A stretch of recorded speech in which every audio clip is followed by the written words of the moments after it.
민수기 24장 17절 말씀입니다. 내가 그를 보아도 이때 일이 아니며 내가 그를 바라보아도 가까운 일이 아니로다. 한 별이 야곱에게서 나오며 한 홀이 이스라엘에 일어나서 모압을 이 편에서 저 편까지 쳐서 파하고 또 소동하는 자식들을 다 멸하리로다. 발람은 하나님께서 이스라엘을 무조건 축복하는 것을 알고 이전처럼 엄밀한 곳에 가서 사수를 써서 자신이 직접 이스라엘을 저주하려고 시도했습니다. 그래서 나철 광야로 향하여 이스라엘 12지파가 대대로 편성하여 깃발 아래 지나친 것을 내려다 보는데 하나님의 신이 그의 위에 강권적으로 임하자 저주의 젖자도 꺼내지 못하고 축복하기를 시작합니다. 그야말로 강권적 축복입니다. 이제 발람은 입술만 붙잡힌 것이 아니라 그의 전 인격이 붙잡혀서 이스라엘의 장래와 열방의 장래를 예언하는 자가 되었습니다. 발람의 세 번째 노래 속에는 장래의 일을 담고 있습니다. 자기가 본 이상을 설명합니다. 이것은 가까운 장래의 것이 아니었습니다. 한 별이 야곱에게서 나오며 한 홀이 이스라엘에게서 일어나 모압을 이 편에서 저 편까지 쳐서 파할 것을 예언하고 있는 겁니다. 이 구절은 가까운 장래에 이스라엘에서 나올 위대한 지도자가 모압을 멸망시킬 것을 예언한 것이지만 궁극적으로는 장차 오실 이상적 지도자인 새벽별, 왕의 호를 가진 메시아를 예언한 것입니다. 탐욕에 가득한 술사의 입에서 이런 구속사의 위대한 사건을 말씀하시다니 참으로 하나님은 자기가 원하면 어떤 사람도 들어 쓰실 수 있다는 것을 보여주고 있습니다. 이 거짓 술사, 거짓 술사의 입술도 사용하셨다면 진실한 하나님의 종들을 어찌 사용하지 않겠습니까? 발람처럼 쓰임받고 버림받는 자가 되어서는 안 될 겁니다. 민수기 25장 1절 말씀에 이스라엘이 시딤에 머물러 있더니 그 백성이 모압 여자들과 음행하기를 시작하니라. 그 여자들이 그 신들에게 제사할 때에 백성을 청하며 백성이 먹고 그 신들에게 절함으로 이스라엘이 바알 보올에게 부속된지라. 여호와께서 이스라엘에게 진노하시니라. 발람을 통해서 이스라엘을 저주하려던 사탄의 전략은 실패로 돌아갔습니다. 전략을 바꿨습니다. 그래서 술사를 통해서 저주하는 대신에 이스라엘이 스스로 저주를 받을 수밖에 없도록 전략을 바꾼 겁니다. 바로 우상숭배와 음행입니다. 이것은 가장 고정적인 방법이지만 언제나 가장 효과적인 방법입니다. 성경은 우상에 절하는 것은 귀신에게 하는 것이라 했습니다. 우상숭배는 귀신숭배 즉 사탄숭배입니다. 음행은 자신의 영혼과 육체는 물론 온 가산을 탕진하고 망하게 하는 것입니다. 발람을 통해서 이스라엘을 저주하여 승전을 이끌겠다는 발락 왕의 도모는 1차적으로 무너졌지만 결코 포기하지 않고 마침내 우상숭배와 음행으로 이스라엘의 전략에 크나큰 손상을 입혔습니다. 이스라엘이 모압의 최북단인 시딤에 오래 머무는 동안 광야 생활 중에 최대의 위기를 만나게 됩니다. 위험지대는 속히 벗어나야 하는데 모압 근처에 너무 오래 머물러 있었어요. 단조로운 광야 생활에 무료함을 느낀 이스라엘은 모압 신의 축제에 참여하여 여자들과 음행하기를 시작합니다. 이스라엘의 백성에게 우상숭배와 음행은 가장 무서운 적입니다. 아무리 강력하게 영적 무장을 한 사람이라도 쉽게 무너질 수 있는 것이 이 문제입니다. 따라서 음행과 무모하게 싸우려 들지 말아야 합니다. 창기에게 전도하려 간 많은 사람들이 오히려 창기의 전도를 받고 마는 경우가 많습니다. 사람은 그만큼 약한 존재입니다. 우리 자신을 절대로 믿을 수가 없어요. 사람은 다 거짓됩니다. 모압의 종교와 윤리는 이스라엘이 그동안 광야에서 섬겨왔던 하나님과 그들의 엄격한 생활과는 너무 대조적이었습니다. 현란하고 가시적이고 감각적이고 대단히 현실적이었습니다. 비록 이스라엘은 지금 광야에서 태어난 세대가 대부분 이루고 있지만 그의 죄의 타락한 본능은 숨길 수가 없었습니다. 그리고 출애굽 당시 20대 이하인 청소년들도 상당수가 있었을 것이니까 이들은 이미 애굽에서 이런 저급하고 타락한 종교의식에 익숙해져 있었던 터라 모압의 우상과 음행의 축제에 쉽게 동화될 수 있었습니다. 가나안 땅에 들어가기도 전에 가나안 주변 문화에 속수무책으로 노출됐습니다. 이방인들은 우상 숭배의 음행을 병행하도록 합니다. 그렇게 하여 종교적인 만족과 더불어 인간의 타락한 본능도 동시에 만족을 주려고 했습니다. 이게 사탄의 전략입니다. 우상 숭배는 사탄을 섬기는 것입니다. 음행도 사탄을 섬기는 겁니다. 이 두 가지는 이방인의 대표적인 죄악이며 모든 죄는 여기서부터 비롯됩니다. 발락 왕이 발람을 초대해서 이스라엘을 저주하려는 첫 번째 시도는 실패했어요. 하나님께서 저주하지 아니하는 자 어느 누구도 저주할 수 없습니다. 그래서 발람이 두 번째로 시도한 것은 이스라엘을 우상 숭배와 음행으로 자멸하게 하자는 것이었습니다. 하나님을 배신하게 하고 도덕적으로 타락하게 하는 것이었습니다.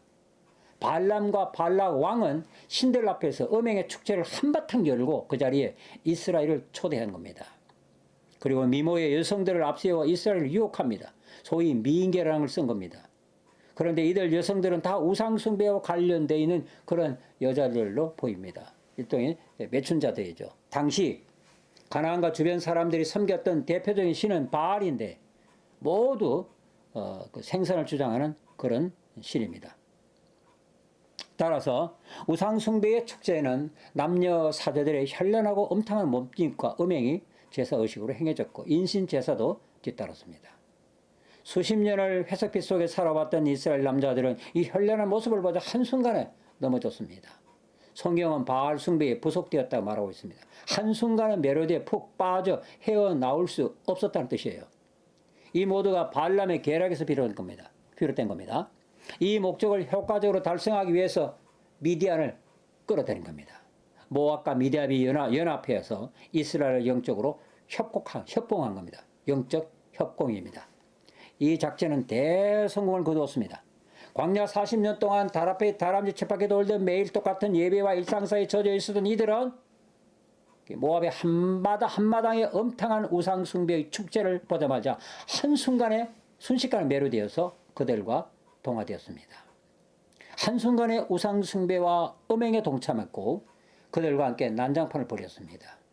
눈에 보이지 않는 하나님이 아니라 눈에 보이는 신을 예비하기가 얼마나 쉬운가 그걸 보여주었습니다.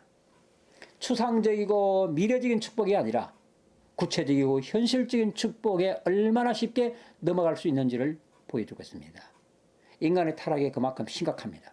눈에 보이는 것이 전부가 아니고 결코 본질적인 것이 아닌데 인간은 영적으로 눈이 어두워 눈에 보이는 것에 쉽게 현혹되는 겁니다.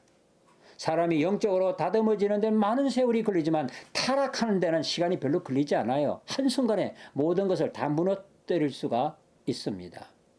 자, 우리는 여기서 이런 메시지를 받아야 합니다. 위험한 곳에 오래 머물지 않겠다는 겁니다. 그 위험이 육체적이든 영적이든 마찬가지입니다. 위험에 오래 노출되면 다치게 됩니다. 그리고 가서는 아니 될 곳은 가지 말아야 합니다. 복 있는 사람은 죄인의 길에 서지 않는다 했어요. 또 청함을 받았다 해서 무조건 아무 데나 응하면 아니 됩니다. 특별히 먹는 자리에 청함을 받았을 때는 조심해야 됩니다. 일반적 사교 모임에도 조심해야 하지만 때로는 분에 넘치는 식사의 초대는 반대급부를 노리는 경우가 많기 때문에 조심해야 됩니다. 음식 뒤에 청탁이 따르고 배부른 후에는 거절하기 어렵게 됩니다. 그렇기 때문에 잠언 기자는 음식을 탐하는 사람은 목에 칼을 들이대라 이렇게 말했습니다. 식탁이 족쇄가 되고 덫이 될 수 있기 때문이에요. 민수기 25장 12절 말씀입니다. 그러므로 말하라 내가 그에게 나의 평화의 언약을 주리니 그와 그 후손에게 영원한 제사장 직분의 언약이라. 그가 그 하나님을 위하여 질투하여 이스라엘 자손을 속죄하였음이니라 라고 말씀하셨습니다. 하나님의 진노가 얼마나 맹렬하였던지 우상 숭배와 음행에 가담한 두령들을 잡아 여호와 앞에서 태양을 향해 목매어 달라고 명령하셨습니다. 그래야 하나님의 진노가 그칠 것이라 하셨어요. 태양을 향해 목매단 것은 바알이 태양을 상징하기 때문이기도 합니다. 바알 숭배가 얼마나 허무한 것인지를 보여주신 겁니다. 바알은 자기를 섬기는 자들을 절대로 구원할 수 없다는 걸 보여주는 것입니다. 애굽의 태양인 바로도 하나님이 내리신 흑암의 재앙에서 나올 수가 없었습니다. 우상은 절대로 사람을 구원하거나 망하거나 할 수가 없어요. 우상은 축복도 못 주지만 우상은 저주도 줄 수 없습니다. 우상을 섬기는 자들이 망하는 것은 우상이 망하게 하는 것이 아니라 우상 숭배를 증오하시는 하나님의 진노로 망하게 되는 겁니다. 모세는 이스라엘 사사들에게 우상과 음행에 빠진 사람들을 찾아서 죽여 목매어 달라고 명령했습니다. 여기서 사사라는 말이 나오는데 이것은 사사기의 그 사사와는 다른 뜻입니다.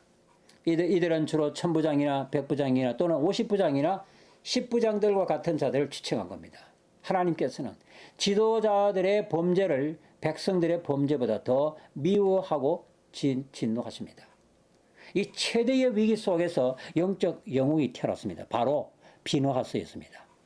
하나님의 진노로 지도자들이 처형을 당하고 연병이 퍼져 온 이스라엘이 슬픔에 잠겨 있을 때에 이스라엘의 한 족장이 모세와 온 이스라엘이 보는 앞에서 미디안이 한 여인을 데리고 자기 장막으로 들어가는 겁니다. 정말 대책 없는 사람이었어요.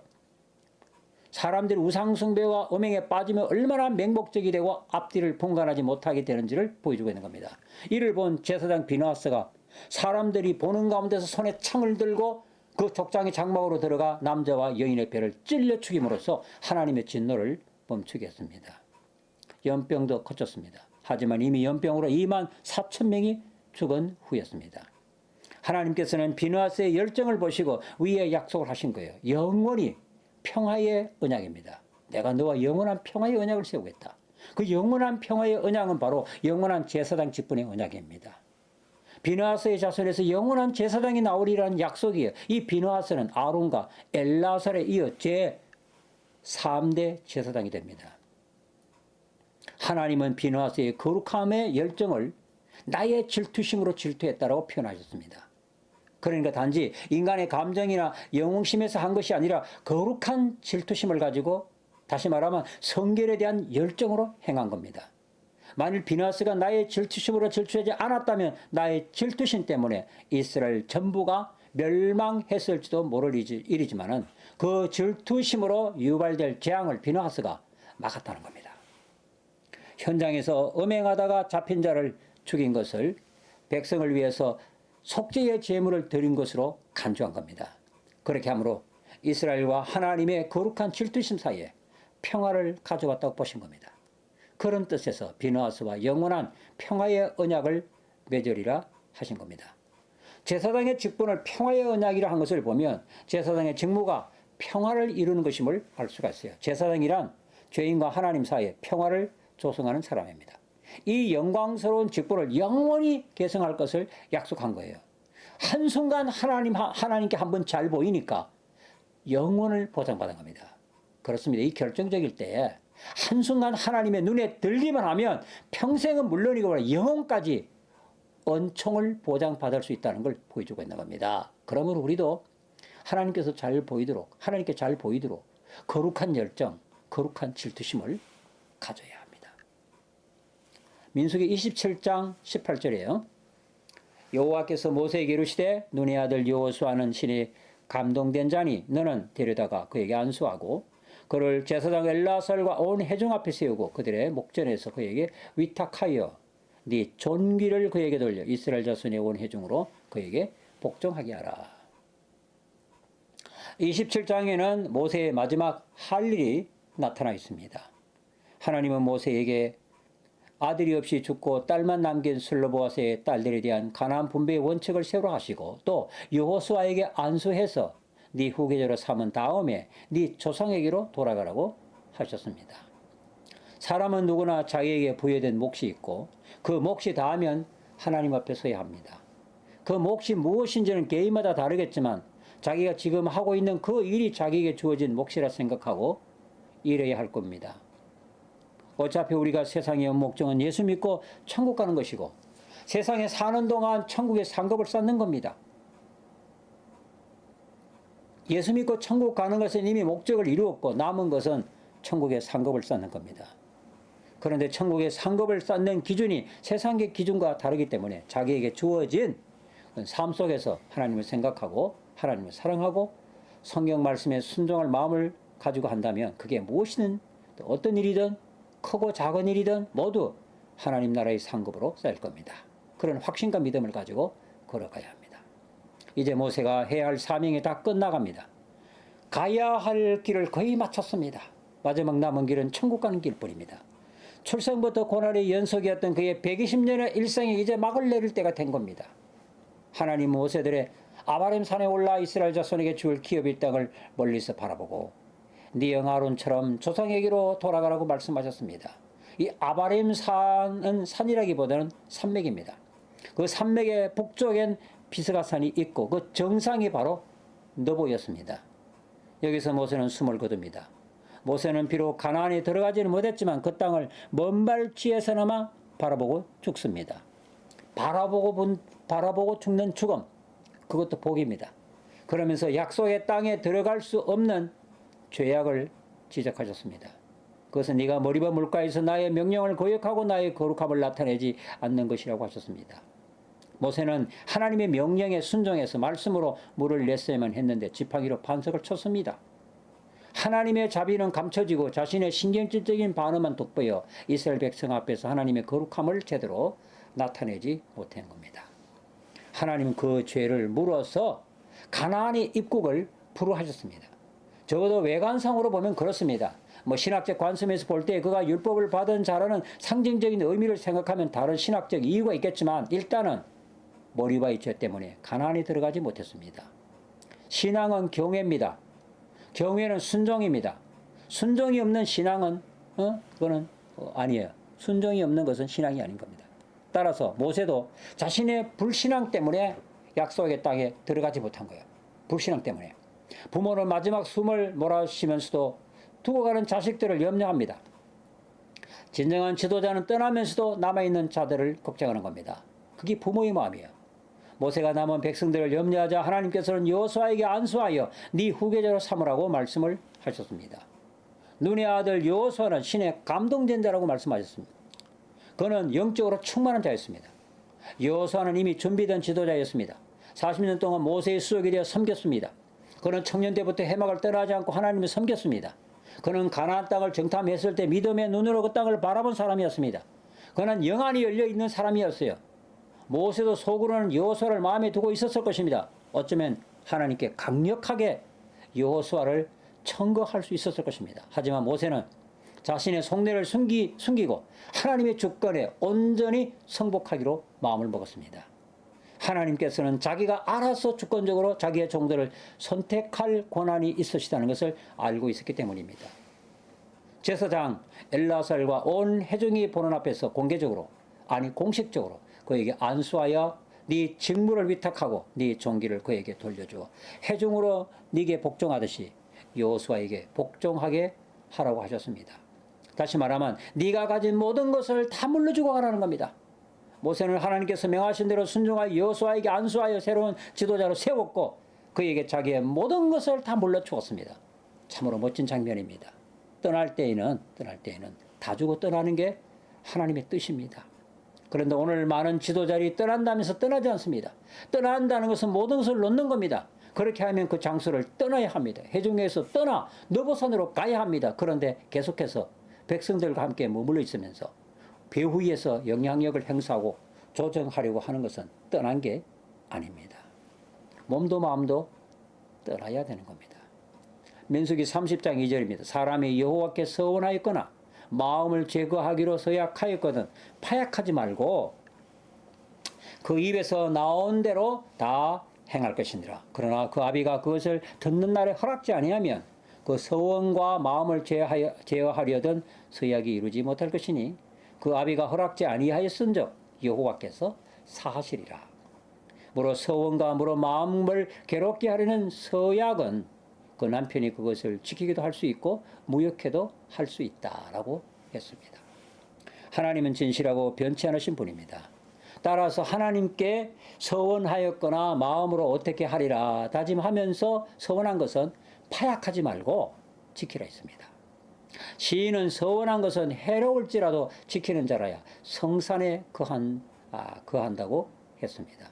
그러나 서원한 자가 홀로 온전히 책임을 질 수 없는 미성년자들은 아버지의 재가가 있어야 서원이 효력을 발휘하게 됩니다. 또한 처녀 시절에 한 서원을 가지고 시집을 갔을 때 신랑이 신부의 서원을 두고 허락하지 않으면 처녀 때의 서원은 효력을 잃게 됩니다. 서원을 갚아야 하지만 부부관계도 못지않게 중요함을 보여주셨습니다. 또 여자가 시집을 간 후에 남편에게 매여 있으면서 혼자 한 서원이 효력을 발휘하려면 남편의 재가가 있어야 합니다. 서원을 갚아야 하지만 그로 인해서 부부관계가 깨어지는 것을 원치 않으셨기 때문입니다. 아버지와 지아비에게 이런 막강한 권세를 부여하신 것은 생각 없이 함부로 서원을 하거나 사태를 파악도 못한 채 부주의함으로 행했을 때에 서원 자체가 올무가 되는 일이 없도록 하려는 안전장치라고 볼 수가 있습니다. 하나님은 아비와 지아비에게 하나님의 권위에 버금가는 막강한 권한을 위임하셨습니다. 서원은 조심해야 하고 또 했으면 지켜야 합니다. 그게 진실하고 변치 않으신 하나님에 대한 예의인 것입니다. 민수기 31장 16절에 보라 이들이 발람의 꾀를 쫓아 이스라엘 자손으로 보리 사건의 여호와 앞에 범죄케 하여 여호와의 회중에 연병이 일어나게 하였느니라. 하나님의 원수는 망해야 하고 또 망하게 되고 있습니다. 31장에서 하나님의 원수로 자취하여 이스라엘을 우상숭배와 음행으로 멸망시키는 데 동참하였던 미디안에 대한 심판이 기록되어 있습니다. 미디안은 모압과 연합해서 이스라엘 백성으로 하여금 우상을 섬기고 음행하도록 유혹하였고 그 일로 인해서 이스라엘은 일대 위기를 만났습니다. 비록 미디안이 발락왕과 발람 선지자의 사주에 의해서 한 것이기는 해도 하나님을 무서워할 줄 모르고 하나님의 백성을 음해하려는 계획에 동참한 것은 용서할 수가 없습니다. 성도가 개인적으로는 원수를 갚지 말고 하나님께 맡겨야 합니다. 하지만 하나님 나라의 원수는 망하기까지 갚아야 됩니다. 따라서 오늘의 원수 보복의 명령은 개인의 차원이 아니라 하나님 나라의 차원에서 내린 명령입니다. 이 전쟁을 통해서 이스라엘을 영적으로 훈련시키고 가나안 전쟁에 앞서서 예비전과 같은 그런 경험을 하게 함으로써 강하고 담대하게 전투에 임하도록 하고자 하신 겁니다. 그리고 가나안 정복에 있어서 하나님의 원수는 이처럼 반드시 망해야 한다는 메시지가 담겨 있습니다. 이스라엘이 얻은 전리품에는 미디안의 부녀들과 아이들과 가축과 양떼와 재물들이 있었습니다. 그들의 거처는 우상과 동거한 거처나 마찬가지였기 때문에 장차 있을지도 모를 이스라엘의 영적 오염을 방지하기 위해서 다 불태웠습니다. 거처와 함께 모든 우상 잡기들도 함께 타버린 겁니다. 그리고 전리품만 모세와 엘라살과 해중에게로 가져왔습니다. 모세가 성전한 군사들을 영접하다가 모압의 여자들을 보고 어찌하여 이들을 죽이지 않고 살려두었냐며 대노했습니다. 이들이 발람의 꾀를 쫓아 우상숭배와 음행으로 이스라엘을 유혹하여 연병이 퍼져 수만 명이 죽은 것을 잊었느냐며 꾸짖었습니다. 이 여자들은 칼을 들고 싸우는 전사가 아니었지만 여자의 영향력을 감안하면 특히 우상숭배와 음행에 익숙해진 이 여자들을 칼을 댄 전사보다 더 무서운 사람들일 수 있습니다. 사실 이들을 다 죽이지 않았기 때문에 이들의 후손들이 훗날 사사시대의 이스라엘을 엄청 괴롭혔습니다.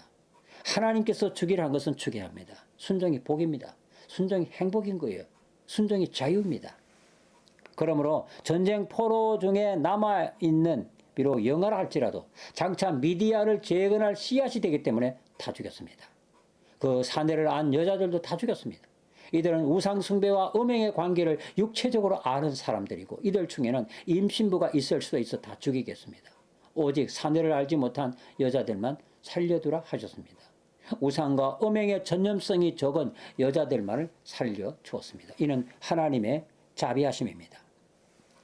민수기 32장 12절이에요. 다만 거나스 사람 여분의 아들 갈렙과 눈의 아들 여호수아는 볼 것은 여호와를 온전히 순종하였음이니라.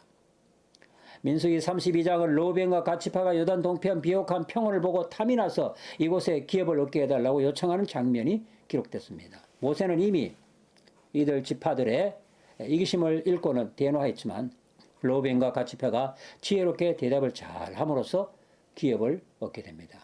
하지만 로벤과 갓 지파와 므낫세 반 지파에게 하나님을 배반하지 말고 동포를 버리지 말 것을 굳게 맹세시킵니다. 그러면서 38년 전 가데아스 바네아스의 비극을 회상시킵니다. 가나안을 탐지하러 간 정탐꾼들이 불신한 즉 보고를 해서 백성으로 낙심케 했습니다.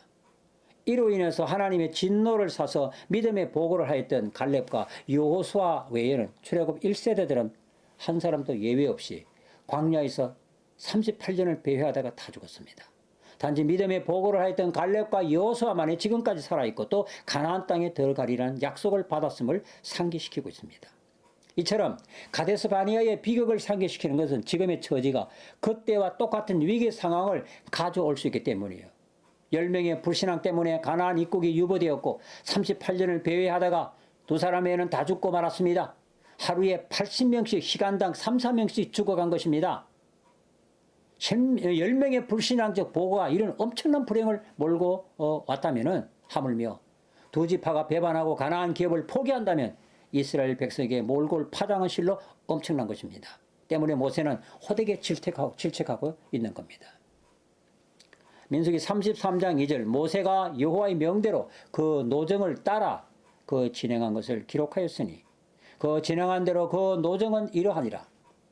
애굽인은 여호와께서 그들 중에 치신 그 모든 장자를 장사하는 때라 여호와께서 그들의 신들에게도 벌을 주셨더라.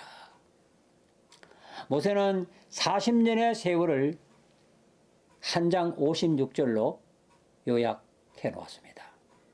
바로 민수기 33장입니다. 어디를 떠나 어디를 거쳐 어디까지 이르게 되었다는 겁니다. 어느 지역에 잠시 머물렀다가 다른 지역으로 옮겼고 또 어느 곳에서 일어난 특별한 사건들을 언급하기는 하지만 그냥 슬쩍 지나쳐버립니다. 광야 40년 동안 일어났던 수많은 사연들, 애환들, 뼈를 녹여버렸던 그 아픈 세월들을 어찌 이 한 장 56절로 압축해서 묻어버릴 수 있단 말입니까? 인생은 참으로 무상합니다. 가나안이라는 그 목표 때문에 광야 40년은 그냥 묻혀버린 겁니다. 이처럼 인생의 모습을 이리도 정확하게 서술하고 있습니까? 정말 아픕니다. 불신앙과 불순종이 얼마나 무서운지를 보여주고 있습니다. 출애굽의 여정은 모세가 기록했다고 했습니다. 모세가 민수기의 저자란 뜻입니다. 창출 내민신 이 5권을 모세가 썼다고 말합니다. 위 구절들에서 출애굽의 초기 사정을 묘사해 주고 있습니다. 노정은 모세와 아론의 관을 아래서 진행됐습니다.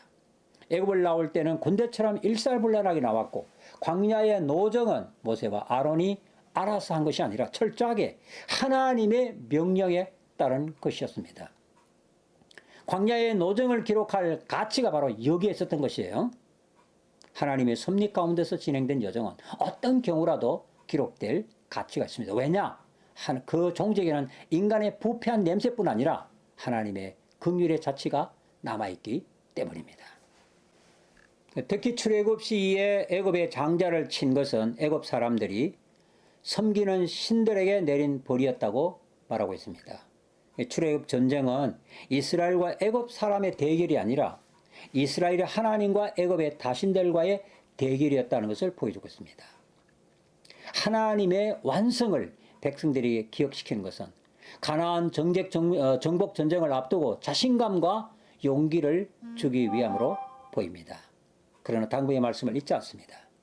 민수기 33장 55절에 너희가 만일 그 땅 거민을 너희 앞에서 몰아내지 아니하면 너희의 남겨둔 자가 너희의 눈에 가시와 너희의 옆구리에 찌르는 것이 되어 너희의 거하는 땅에서 너희를 괴롭게 할 것이다 라고 말씀했습니다. 무엇보다도 가나안 땅 거민을 다 쫓아내라 하셨습니다. 그들과 너희는 절대로 동거할 수가 없으니 그 땅 거민을 죽이라 하셨습니다.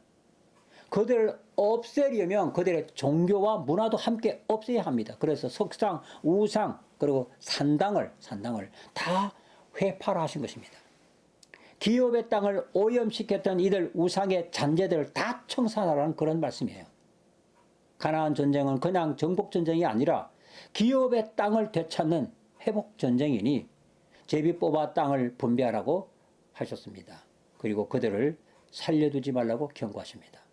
만일 가나안 백성을 남겨두면 눈에 가시가 되고 옆구리에 찌르는 것이 될 것이라고 경고하셨습니다. 악한 종자는 싹부터 잘라야 합니다. 가나안 족속을 내어 쫓아버리는 정도가 아니라 모조리 죽이라 한 것은 인간의 관점에서 보면 너무 일방적이고 잔인한 것처럼 보입니다. 그러나 그 땅의 주인은 하나님이시고 그 땅은 이미 아브라함과 그 후손에게 기업으로 주신 땅입니다. 하나님의 주권적 처사에 대해서 이 일을 다룰 수 있는 사람은 아무도 없습니다. 하나님의 일방적 사랑을 입은 자는 그냥 감사할 뿐입니다.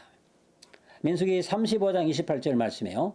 이는 살인자가 대제사장이 죽기까지 그 도피성에 유하였을 것임이라.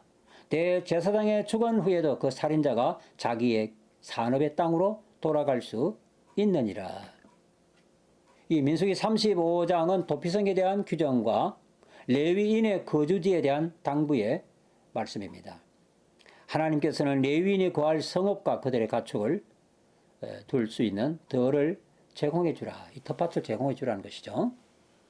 그리고 레위인의 성읍 중에 6성읍은 구별해서 도피성으로 삼고 또 무고히 사람을 죽인 자들이 피신해서 목숨을 건지도록 그렇게 하라고 말씀하셨습니다.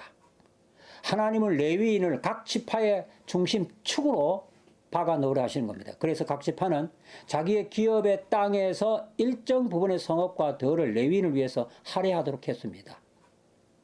레위인이 성읍 중심에서 살게 하고 그들의 가축을 기르고 아마도 채소 같은 것들을 재배할 텃밭을 주라고 하셨습니다.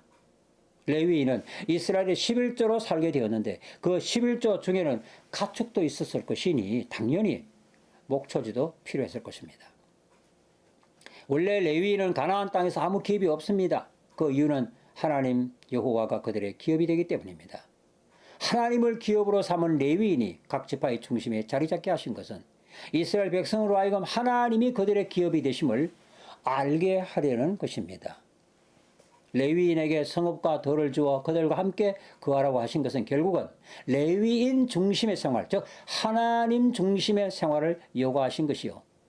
그 중에 6을 도피성을 삼으라 하신 것은 하나님을 피난처로 삼는 생활을 하라는 메시지입니다.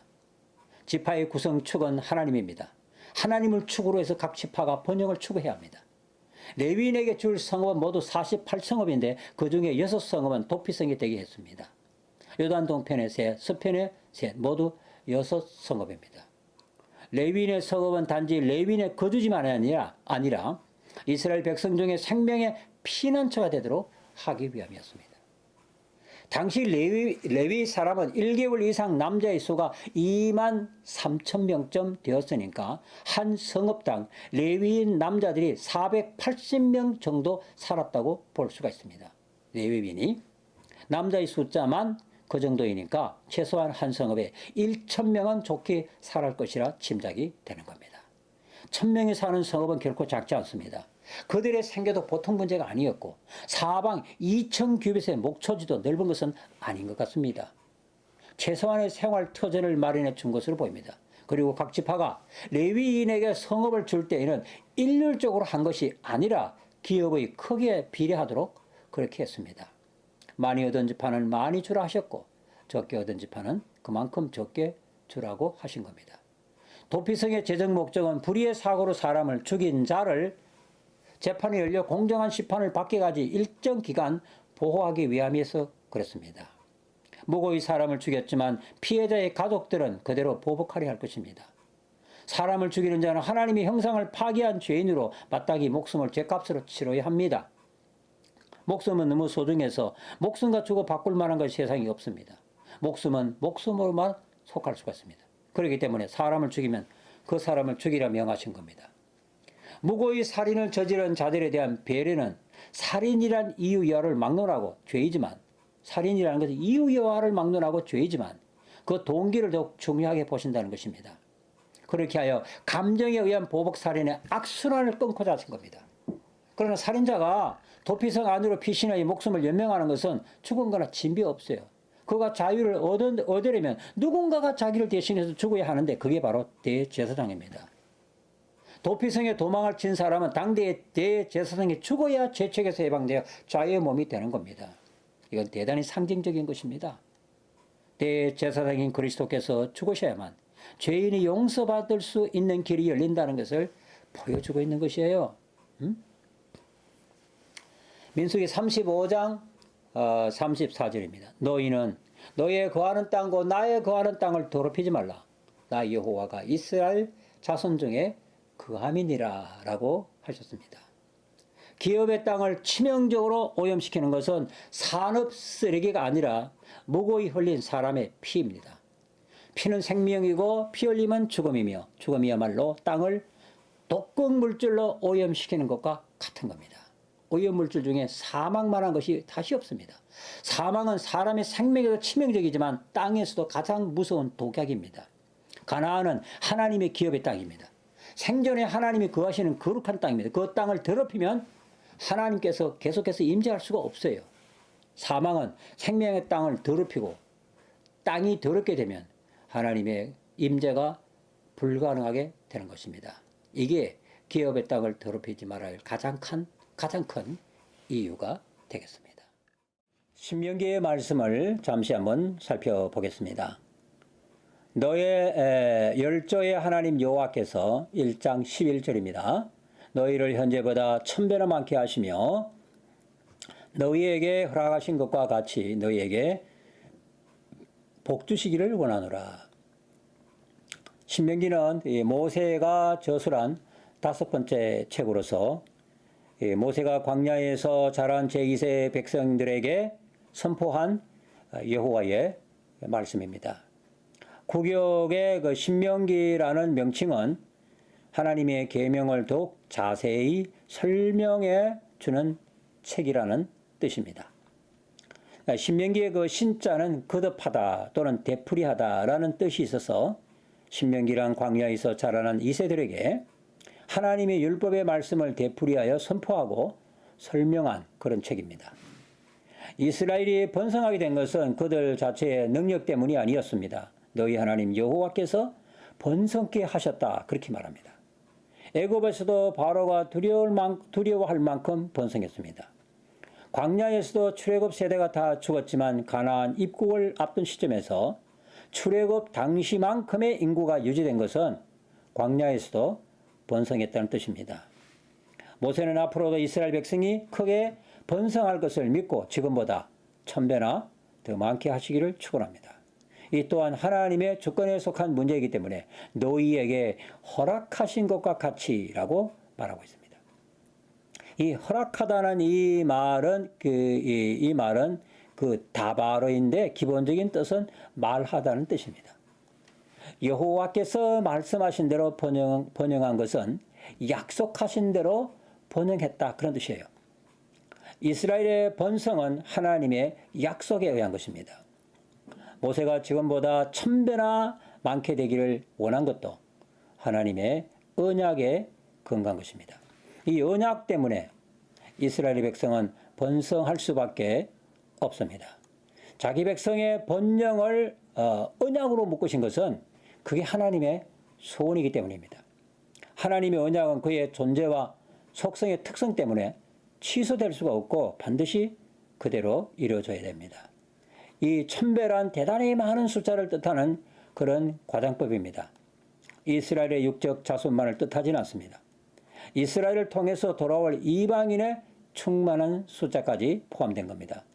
이 1000배를 천국에서는 아무나 능히 헤아릴 수 없는 그런 무리가 손에 종려가지를 들고 하나님을 찬양하는 모습으로 그려내고 있습니다. 아무튼 요압은 하나님께서 원하시면 다윗 왕국의 인구를 100배나 더 많게 하실 수 있다고 했으나 모세는 1000배나 더 많게 하시기를 원한다. 그렇게 말을 했습니다. 신명기 1장 17절의 말씀을 보겠습니다. 재판은 하나님께 속한 것인즉 너희는 재판의 외모를 보지 말고 귀천을 일반으로 듣고 사람의 낯을 두려움할 것이며 스스로 판단하기 어려운 일이거든 내게로 돌리라. 내가 들으리라. 그렇게 했습니다. 지도자를 세울 목적 중에 하나가 공정한 재판입니다. 재판을 공정하게 하려면 무엇보다도 재판이 하나님께 속했다는 것을 알아야 합니다. 재판하는 사람이 공정하게 재판을 하려면 하나님의 대리자다 하는 그런 의식이 있어야 합니다. 앞구절을 보면 재판은 쌍방에 공정하라 하셨고 이 원칙은 자국민만 아니라 타국민에게도 동일하게 적용하라 하셨습니다. 이들도 하나님의 보호를 받으려고 이스라엘을 따라온 사람들이니까 축복을 공유할 권리가 있다고 보신 겁니다. 재판에 신학이 있어야 사람의 외모가 재판에 영향을 미치지 않습니다. 귀천도 판결에 영향을 미치지 않습니다. 하나님께서는 중심을 보시고 귀천을 따지지 않습니다. 권력 있는 자라고 해서 두려워서도 안 될 것은 재판은 하나님께서 위탁하신 일이고 재판장은 하나님을 대신하는 자이기 때문에 마땅히 하나님의 의지에 절대 복종해야 합니다.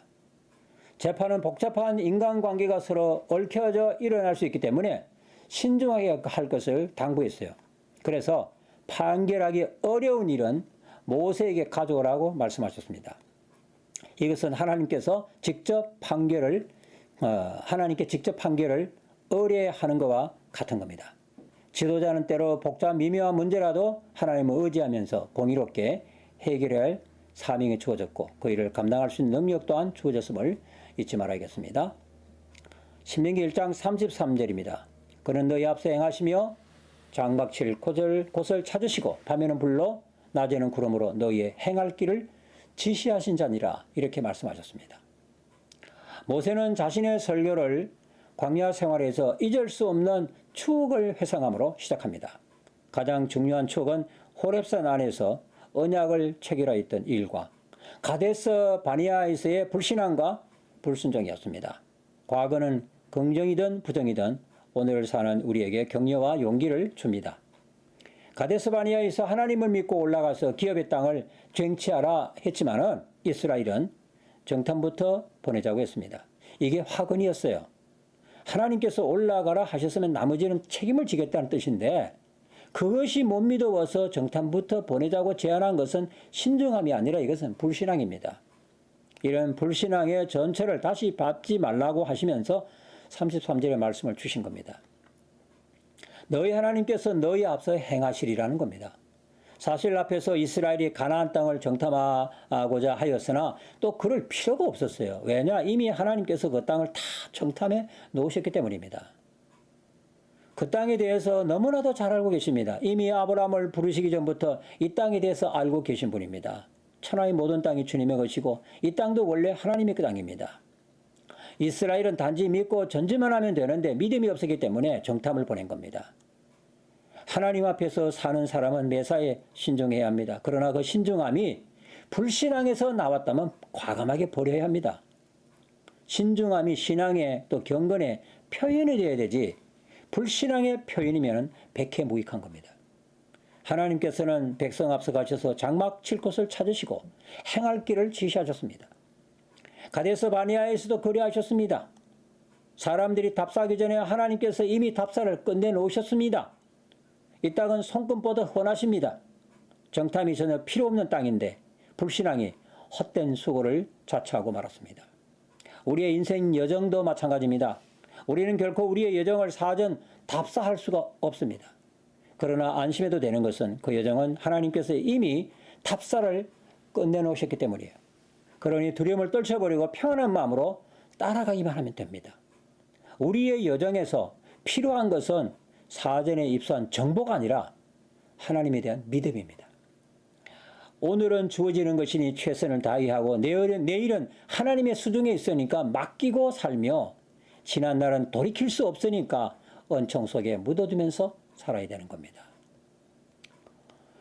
광야에 친 구름기둥과 또 불기둥은 철수되었지만 지금도 성령님께서 우리 안에 장막을 치시고 우리와 함께 동행하십니다. 성령님은 가장 탁월하신 천국의 길라잡이십니다. 이분의 인도하심을 전적으로 신뢰하고 따라가면 우리의 여정이 잘못되는 일은 절대로 없을 겁니다. 신명기 2장 6절 말씀을 보겠습니다. 너희는 돈으로 그들에게서 양식을 사서 먹으며 돈으로 그들에게서 물을 사서 마시라.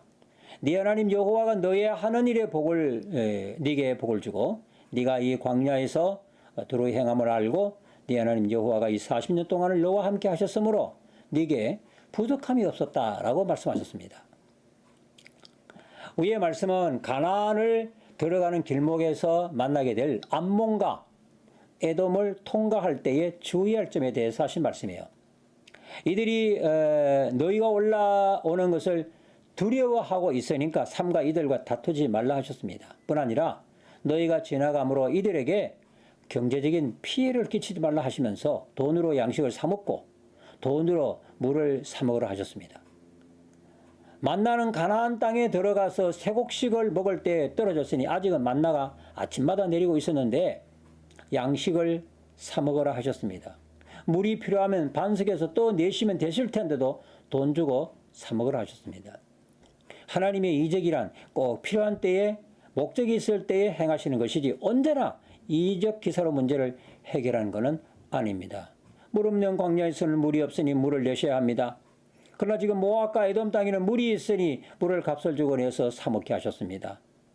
만나로도 양식이 풍족하지만 사람 사는 곳이니 만나 위에 다른 양식도 있을 것이니 그것을 볼 때 먹고 싶은 마음이 생길 겁니다. 돈 주고 사 먹으라는 겁니다.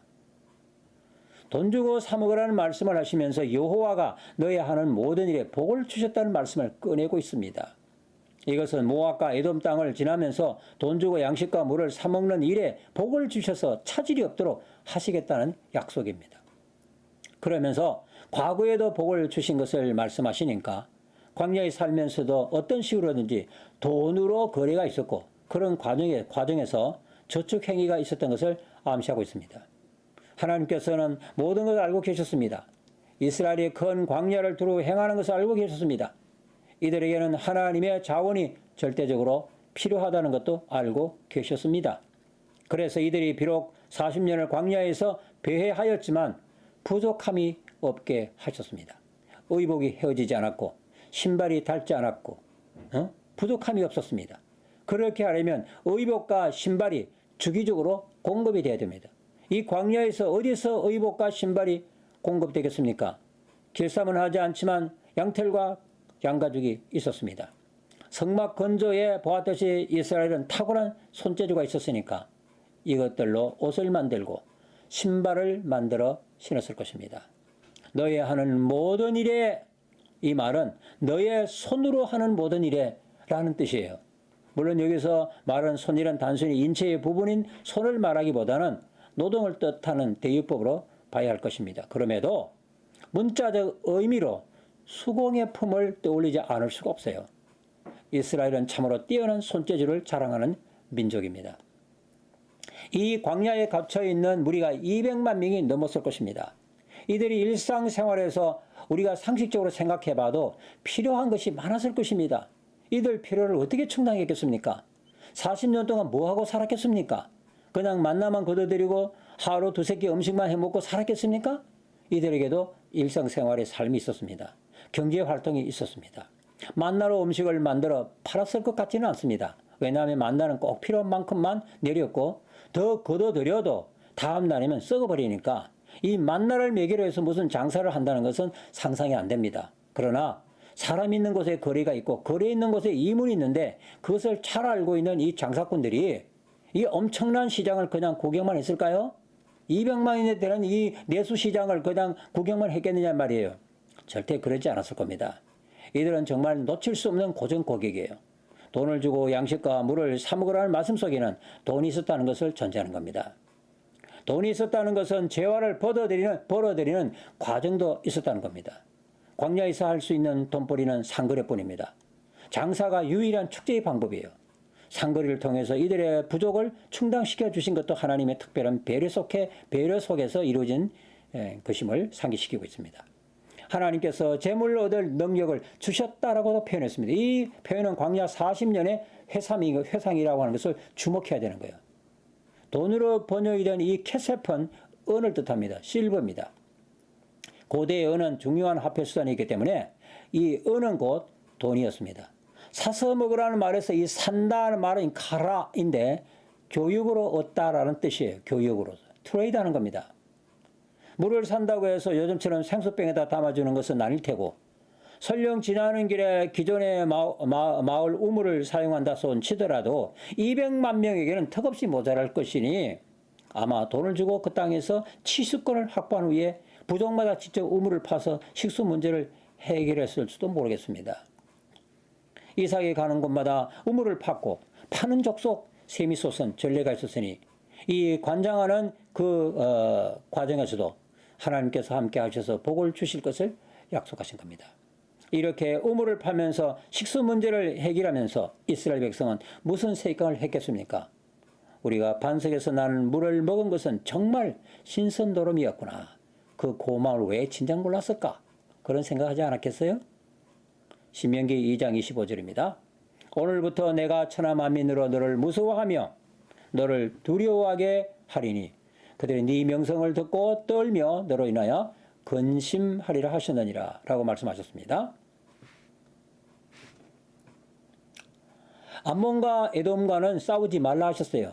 반면에 싸워서 그 땅을 쟁취할 나라를 지정하셨는데 바로 헤스본 왕 그리고 아모리 왕 시온입니다. 헤스본 왕도 아모리 왕, 아모리 사람 시온입니다. 이 왕과 이 땅은 내가 네게 주었으니까 싸워서 쟁취하라 그리 말씀하셨습니다. 하나님께서 주신 땅이니까 그냥 싸워 얻으면 됩니다. 싸우는 과정이 남아 있긴 하지만 이미 정해진 수순을 밟을 뿐이에요. 전성은 이미 확보된 것이고 쟁취는 결정됐습니다. 시온왕과의 싸움은 가나안 전투의 워밍업이에요. 몸풀기 전쟁입니다. 이스라엘에게는 사기를 진작시키고 주변 나라에게는 몸살이게 하는 그런 전쟁입니다. 그래서 오늘부터 내가 천하만민으로 너를 무서워하며 너를 두렵게 할 것이다. 그리 말씀한 겁니다. 이스라엘이라는 이름 넉 자만 들어도 사독이 떨리고 가슴이 철렁 내려앉게 하실 것을 말씀한 겁니다. 그렇지 않아도 애굽에서의 사건을 비록 40년이라는 세월이 흘렀지만 아직도 생생하게 기억하고 있어 홍해의 도하와 아말렉과의 전투를 잊지 않고 있는데 요단강 동편에 강력한 기반을 가지고 있는 시온 왕을 거칠 것 없이 정복하는 모습 앞에 기가 죽지 않을 수가 없는 겁니다. 하나님께서는 사람의 마음도 다스립니다. 마음속에 용기와 두려움을 넣어주시는 이도 하나님이신 겁니다. 신명기 3장 24절의 말씀이요. 주 여호와여 주께서 주의 크심과 주의 권능을 주의 종에게 나타내시기를 시작하셨사오니 천재가는 무슨 신이 주의 능하신 일 곧 주의 큰 능력으로 행하신 일같이 행할 수 있으리까? 라고 말씀합니다. 38년 동안 광야에서 훈련을 받은 이스라엘 백성들은 하나님의 명령에 순종함으로써 요단 동편의 두 왕인 헤스본의 시온과 바산의 옥을 무찌르고 그 땅을 르우벤과 갓과 므낫세 반지파에게 기업으로 분배하게 이룹니다. 기업 분배에 대한 맛을 본 모세는 이 맛을 한번 본 거예요. 기업을 분배하는. 하나님께 간청합니다. 나도 저 가나안 땅에 들어가서 그 땅, 그 아름다운 땅을 보게 하여 달라고 애원을 합니다. 모세는 하나님의 위대하심에 대한 찬사로 기도를 시작합니다. 세상에서 주님처럼 크신 능력을 행하시니 없습니다. 기도를 하나님의 위대하심을 고백함으로 시작하는 것은 더없이 좋은 시작입니다. 주기도문에도 이름이 거룩히 여김을 받으시오며 라고 시작합니다. 모세가 이처럼 하나님의 위대하심을 시작하는 데는 나름 속내가 있었다는 생각이 듭니다. 왜냐하면 하나님의 위대하심에 찬사를 보낸 후에 주의 능력을 주의 종에게 나타내기를 시작하였다고 말하고 있기 때문입니다. 이 말은 주께서 종을 통해서 주의 능력을 나타내기 시작했으니까 종을 통해서 마치시는 게 어떻게 되는 겁니다. 모든 주의 종들의 바람일 겁니다. 자기가 시작한 일은 자기 손으로 끝내고 싶어 합니다. 사실 하나님께서 모세를 통해서 나타내신 능력은 말로 다 표현할 수 없을 정도입니다. 애굽 땅에서 홍해에서 광야에서 숱한 능력을 보이셨습니다. 하지만 모세 이 같은 간절한 기대와 소원은 거절됩니다. 사람은 누구나 자기에게 배당된 몫이 있습니다. 출애굽을 시작한 이는 모세가 아니라 하나님이십니다. 하나님께서 시작하셨으니 하나님께서 마칠 겁니다. 시작할 때 누구를 쓰느냐 하는 것이 하나님의 주권에 속하듯이 또 그 시작한 일을 마칠 때 누구를 쓰느냐 하는 것도 역시 하나님의 주권에 속한 문제입니다. 각자는 자기 일과 자기 시대가 있을 뿐이고 그것을 감사하면서 누리면 됩니다. 신명기 4장 그 6절 말씀, 너희는 지켜 행하라. 그리하면 열국 앞에 너희 지혜요 너희의 지식이라. 그들이 이 모든 규례를 듣고 이르기를 이 큰 나라 사람은 과연 지혜와 지식이 있는 백성이로다 하리라. 우리 하나님 여호와께서 우리가 그에게 기도할 때마다 우리에게 가까이 하심과 같이 그 신이 가까이 함을 얻은 나라가 어디 있느냐라고 말씀하고 있습니다. 모압 평원에서 모세의 설교는 지난 날을 회상함으로써 계속되고 있습니다. 이 4장도 이런 회상을 바탕으로 하고 이어지는데, 하나님의 말씀에 순종하지 않았을 때의 어떤 결과가 초래했는지를 보여주고 있습니다. 이를 통해서 하나님의 율법이 개인만 아니라 한 국가에 이르기까지 엄청난 영향을 미치고 있다는 것을 보여주고 있습니다. 이스라엘 백성이 율법에 순종하게 되면 세계 민족 중에서 가장 특혜를 많이 받은 민족으로 나타나게 될 것입니다. 그러나 정치적으로나 군사적으로 강국이 된다는 뜻은 아닙니다. 왜냐하면 지혜와 지식이 있고 규범이 있는 위대한 민족이 되리라고 하셨기 때문이에요. 이 표현 속에는 정치적, 군사적 의미도 포함되어 있을 수 있지만 보다 영적인 뜻입니다. 이스라엘이 장차 어떤 나라가 되느냐 하는 것은 전적으로 하나님과 맺은 언약에 대한 태도 이하에 달렸습니다. 하나님을 가까이 하고 순종하면 세상에서 1등 국가가 될 겁니다. 하나님을 잘 섬기는 나라로서 유명해질 것입니다. 이것만 되면 나머지는 하나님께서 원하시기만 하면 무엇이든지 할 수가 있습니다. 이스라엘이 받은 최고의 특혜는 하나님을 가까이 할 수 있도록 허락받은 겁니다. 이스라엘이 세계 역사 속에서 가장 크게 기여할 때는 언제나 그들이 하나님의 말씀을 잘 순종하고 하나님을 가까이 따를 때였습니다. 구약의 이스라엘 역사만 봐도 그렇습니다. 다윗과 솔로몬 시대에 이스라엘은 가장 번성했습니다. 국가의 번영과 하나님을 가까이 하는 것과는 깊은 관계를 가지고 있습니다. 그러나 이런 밀접한 관계가 기도를 통해서 이루어지게 하신 겁니다. 기도해야 말씀에 순종할 수가 있고 말씀에 순종해야 하나님과의 거리가 좁혀지는 겁니다. 말씀에 대한 순종과 기도는 하나님과의 친밀한 생명의 교통입니다. 말씀을 경청하는 것은 무슨 특별한 복을 받기 위해서만은 아닙니다. 경청은 의무요 특혜입니다. 기도도 마찬가지입니다. 뭔가 꼭 필요한 게 있을 때만 기도하는 것이 아니라 기도 그 자체가 목적입니다. 기도의 최상의 의미는 하나님을 가까이 하는 데 있습니다. 뭔가 필요한 게 있어 그것을 얻기 위해서 기도하는 것은 기도의 일부이지 전부가 아니라는 사실입니다. 신명기 4장 24절 말씀입니다. 네 하나님 여호와는 소멸하는 불이시여 질투하는 하나님이시니라. 모세는 이스라엘 백성들을 향해서 타락을 경고하면서 언약의 책임을 강조합니다. 모세는 하나님의 위엄을 손상시킨 자신도 가나안에 들어가지 못하게 된 것을 다시 한번 상기시키고 있습니다. 나는 이 땅에서 죽고 그 아름다운 땅에서 죽을 수 없다. 그렇게 말합니다. 자신의 이 예는 또 하나의 모형입니다. 만일 이스라엘 백성이 가나안에 들어가서 범죄하고 하나님의 말씀을 어기면 모세에게 진노하셨듯이 이스라엘 백성에게도 동일하게 진노하게 될 것이라는 겁니다. 왜냐? 하나님은 소멸하는 불이요 질투하시는 하나님이기 때문입니다. 소멸하는 불이 무슨 뜻인지는 이어서 나오는 표현을 보면 표현은 질투하는 하나님이라는 어구가 설명해 주고 있습니다. 하나님의 질투심은 소멸하는 불과 같습니다. 그러나 이 표현 자체는 단지 하나님의 진노만을 나타내는 것이 아니라 하나님의 사랑을 나타내기도 합니다. 왜? 하나님께서 질투하시는 겁니까? 자기 백성을 사랑하기 때문입니다. 질투하리만큼 사랑하는 것입니다. 그만큼 자기 백성과 친밀한 교제를 원하고 계십니다. 물론 이 표현 양식은 신인 동감, 동정론적인 그런 표현입니다. 이 소멸하다의 이 아카르는 먹다는 뜻입니다. 기본적인 의미가. 소멸하는 불은 결국은 먹어 삼키는 불입니다. 먹어 삼키는 불. 그렇게 오클라, 에시오클라. 먹어 삼키는 불. 질투하는 이라는 그 형용사는 카나인데 오직 하나님의 질투에만 쓰이는 그런 단어입니다. 신명기 4장 32절부터 또 4장 35절 이하의 말씀을 보겠습니다. 네가 있기 전 하나님이 사람을 세상에 창조한 날부터 지금까지 지나간 날을 상고해보라.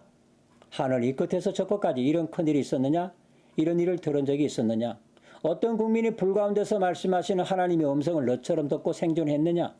어떤 신이 와서 시험과 이적과 기사와 전쟁과 강한 손과 편팔과 크게 두려운 일을 한 민족을 다른 민족에게서 인도해 내리 있느냐?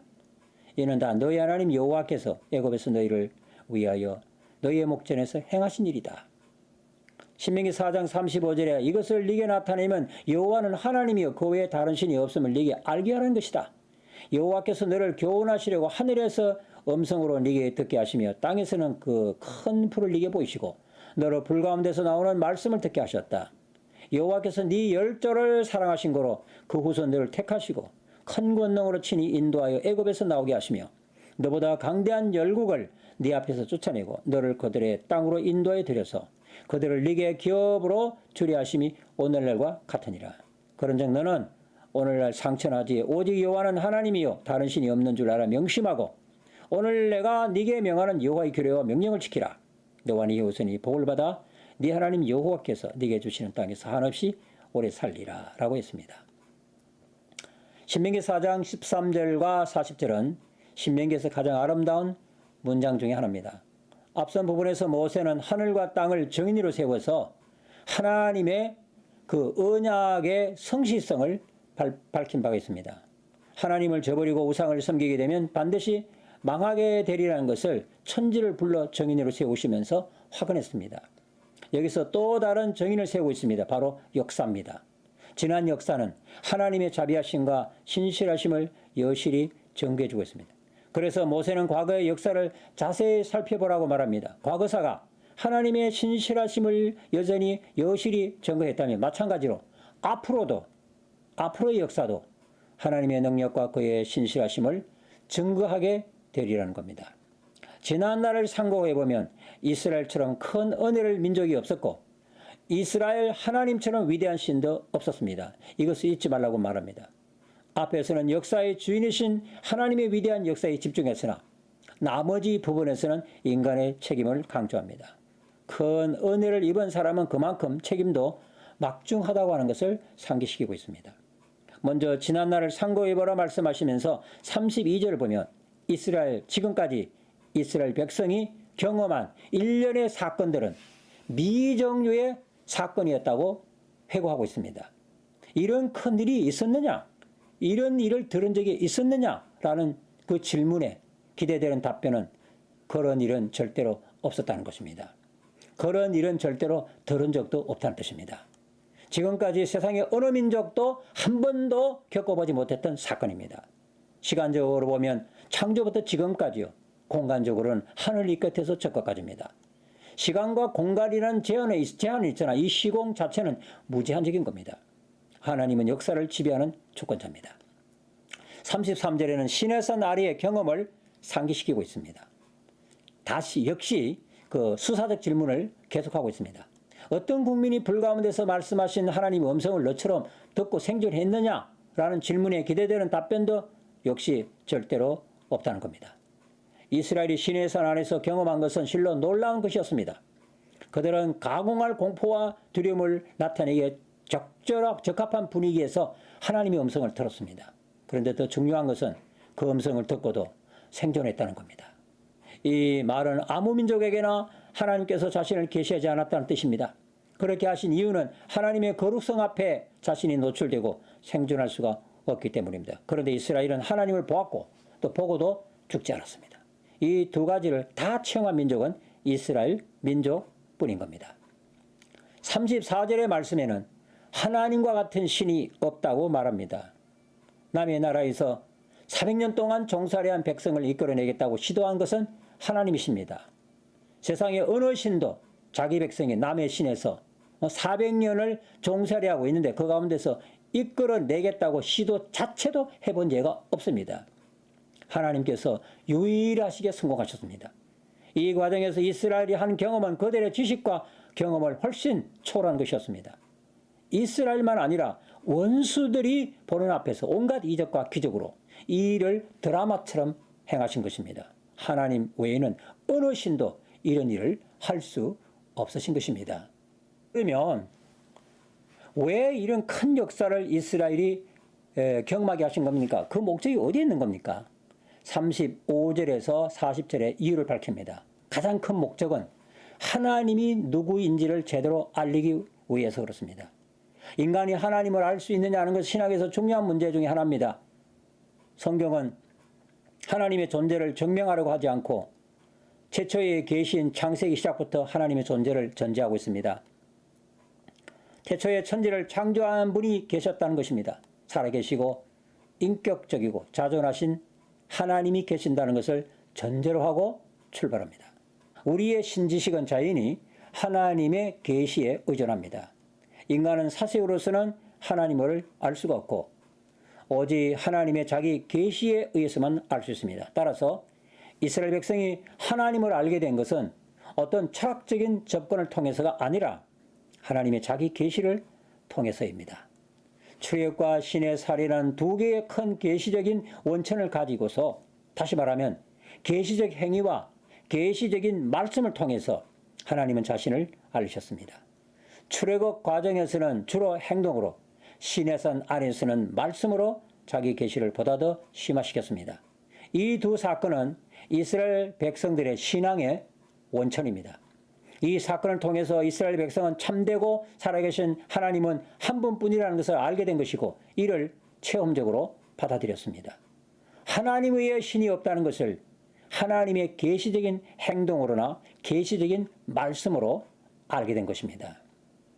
이스라엘의 이와 같은 경험은 역사상에서 일찍이 없었습니다. 이스라엘의 이웃의 신이라 칭하는 신들이 있으나 그들은 참된 신이 아닙니다. 이스라엘은 이를 기억해야만 합니다. 이런 계시에 의한 신앙은 신학에 와서 보다 더 구체적이고도 풍성해졌습니다.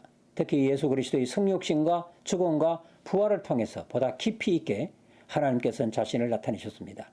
이 성육신과 죽음과 부활이 출애굽과 신의 산과 더불어 기독교 신앙의 중요한 계시의 원천입니다.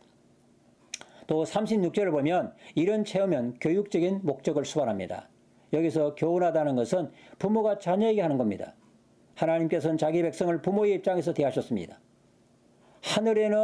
하늘에서 나는 신비로운 음성을 듣고 땅에서는 큰 불을 보이시고 또 불 가운데서 나오는 말씀을 듣게 하시면 백성들을 훈련시키는 겁니다. 그리고 학습시키는 겁니다. 이런 일련의 사건을 통해서 하나님의 위엄성과 두려움을 배우고 말씀의 권위성을 배웁니다. 살아계신 하나님에 대한 체험은 신앙의 깊이를 또 견고하게 하는 겁니다. 그러나 37절, 38절을 보게 되면 자기 백성을 사랑하는 마음으로 이런 놀라운 경험을 하게 하셨다고 했습니다. 이스라엘이 받은 은혜는 하나님의 사랑이 그 원인입니다. 하나님께서 아브라함을 사랑하셨기 때문에 그를 택하셨고 그 약속에 따라서 애굽에서 이끌어내셨고 가나안의 강대한 열국을 내몰아내고 이스라엘에게 기업으로 그 땅을 주신 겁니다. 오늘날과 같은 이라고 해서 현재 이스라엘이 누리고 있는 축복이 우연이 아니라 하나님의 철저한 계획의 결과임을 밝히고 있습니다. 39절과 40절에는 지금까지 여러 가지 교훈의 궁극적 목표를 명심불망하려는 데 있습니다. 무엇을 잊지 않고 기억하라 하신 겁니까? 첫째는 하나님 외에는 참신이 없다는 겁니다. 유일신 사상을 주입하려고 그 많은 이적과 기사를 경험하게 하신 겁니다. 하나님은 한 분뿐이신데 사람들이 잘못된 방법으로 하나님을 추구하는 바람에 온갖 우상들이 들끓게 된 겁니다. 이것은 죄의 결과요, 죄값입니다. 우상숭배는 죄값입니다. 둘째, 하나님의 명령을 지켜야 한다는 것을 명심하게 하려는 겁니다. 하나님의 권위 앞에 기꺼이 자신을 굴복시키고 그 명령을 따르게 하려는 겁니다. 셋째, 이것만이 또 복을 받고 사는 길임을 기억하기 위함이었습니다. 순종 외에는 축복의 길이 없습니다. 믿고 순종하는 게 축복의 유일한 첩경입니다. 이스라엘 백성에게 율법을 주신 것은 지켜 복받고 살라는 하나님의 사랑의 표현이었습니다. 잘 되는 길이 바로 가까이 입에 있음에도 이스라엘 백성들로 하여금 명심불만케 하려고 하나님은 자신을 애굽에서 시내산에서 행위로서 말씀으로서 자신을 드러내신 겁니다. 이런 하나님의 자기 계시의 노력은 오늘도 말씀을 통해서 성령님 안에서 우리 안에 계속되고 있는 겁니다. 오늘 강의는 여기까지 마치겠습니다. 수고하셨습니다.